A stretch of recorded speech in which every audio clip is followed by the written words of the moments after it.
Bapatla collector కార్యాలయంలో PGRS కార్యక్రమంలో పేదల సమస్యలపై కలెక్టర్కు సిపిఐ బాపట్ల జిల్లా కార్యదర్శి సింగర్కొండ అర్జీ సమర్పించారు. ఈ సందర్భంగా ఆయన మాట్లాడుతూ ఎందరో పేద ప్రజలు నివాసం ఉండటానికి సరైన గృహాలు లేక రోడ్లపై ఉండాల్సి వస్తుందని, ప్రభుత్వం ఇళ్ల స్థలాలకు పట్టాలు ఇచ్చినా సరే స్థలం చూపించకపోవటాన్ని ఆయన తప్పుపడుతూ ప్రభుత్వంపై మండిపడ్డారు.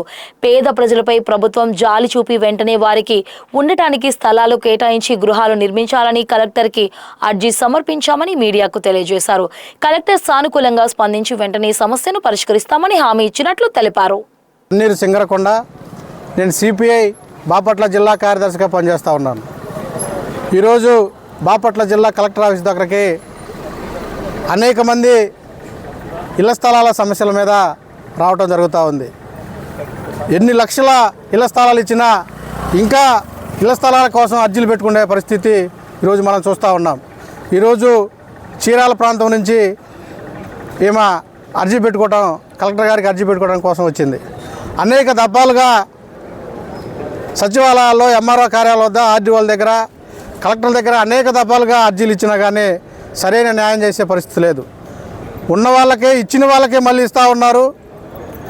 ఎవరైతే నిజమైన అర్హత ఉందో వాళ్ళకి ఎప్పటికీ ఎన్ని ప్రభుత్వాలు మారినా, ఎంతమంది అధికారులు ట్రాన్స్ఫర్ అయ్యి వెళ్ళిపోయినా, బదిలీలైనా కనీసం ఎవరైతే కడు పేదరికంలో ఉన్నారో, ఎవరైతే అర్హత కలిగి ఉన్నారో వారికి ఇళ్ల స్థలాలు ఇవ్వటంలో వెనకబడిపోతున్నారని చెప్పి ఈ సందర్భంగా తెలియజేస్తూ ఉన్నాం. ఇందాక లోనకి వెళ్తే ఒక వికలాంగురాలు కింద కూర్చొని ఉంది. ఏందమ్మంటే ఎప్పుడెప్పుడో ఇళ్ల స్థలం ఇచ్చారయ్యా, దానికి పట్టా ఇవ్వలేదు, ఆ పట్టాకు సంబంధించి ఇప్పుడు వేరే వాళ్ళు వచ్చి దాన్ని ఆక్యుపై చేస్తున్నారని చెప్పి నందిరాజు తోటకు సంబంధించిన ఒక వికలాంగురాలు చెప్పింది. ఇప్పుడు ఈమె కూడా మానసిక వికలాంగురాలు, 75% దీంట్లో వికలాంగత్వం ఇచ్చారు. కానీ ఆమెకి ఉండటానికి ఇల్లుంటే ఎవరినో ఒక అన్నం పెట్టాలన్నా, లేదంటే ఒక కూర వేయాలన్నా, ఏదన్నా తినాలన్నా, ఆమె జీవనం గడపాలన్నా ఆమెకు ఏదో ఒకటి ఇల్లు లేదా ఆమెకు సంబంధించినటువంటి ఏదో ఒకటి ఆస్తి ఉంటే పెడతారు.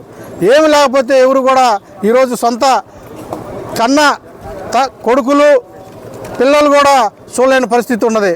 కనుక ఎవరైతే అర్హత ఉన్నదో వారికి ఇళ్ల స్థలాలు ఇవ్వాలని చెప్పి భారత కమ్యూనిస్ట్ పార్టీ సిపిఐ బాపట్ల జిల్లా సమితిగా బాపట్ల జిల్లా అధికారుల్ని, ప్రజాప్రతినిధుల్ని కోరుకుంటా ఉన్నాం. ఈరోజు ఎమ్మెల్యేనో లేకపోతే టీడీపీ నాయకులు, లేదా జనసేన నాయకులు, బీజేపీ నాయకులు ఎవరికైతే సంతకం పెడతారో వాళ్ళకే ఇళ్ల స్థలాలు ఇచ్చే పరిస్థితి ఈరోజు మనం చూస్తూ ఉన్నాం. ఇచ్చిన వారికే 1-2 స్థలాలు ఇచ్చేస్తూ ఉన్నారు. కొన్ని చోట్ల అయితే కనీసం వాళ్ళ పార్టీకి పనిచేస్తున్నారనే ఉద్దేశంతో రేషన్ కార్డు లేకపోయినా, ఆధార్ కార్డు లేకపోయినా వాళ్ళకు కూడా ఇళ్ల స్థలాలు ఇచ్చే పరిస్థితి ఈ బాపట్ల జిల్లాలో జరుగుతూ ఉంది. అనేక మంది అనేక రకాలుగా మీరన్నా కమ్యూనిస్ట్ పార్టీ నాయకులుగా మీరన్నా అధికారులని, ప్రజాప్రతినిధుల్ని నిలదీసి అడగండి అని చెప్పి మాకు చెప్తా ఉన్నారు. దాన్ని దృష్టిలో ఉంచుకొని ఎవరైనా సరే అర్హత ఉన్నారో వాళ్ళకి, నిజమైన అర్హులకి ఇళ్ల స్థలాలు ఇవ్వమని చెప్పి బాపట్ల జిల్లా సిపిఐ బాపట్ల జిల్లా నుంచి మేము అధికారులని, ప్రజాప్రతినిధుల్ని డిమాండ్ చేస్తూ ఉన్నాం.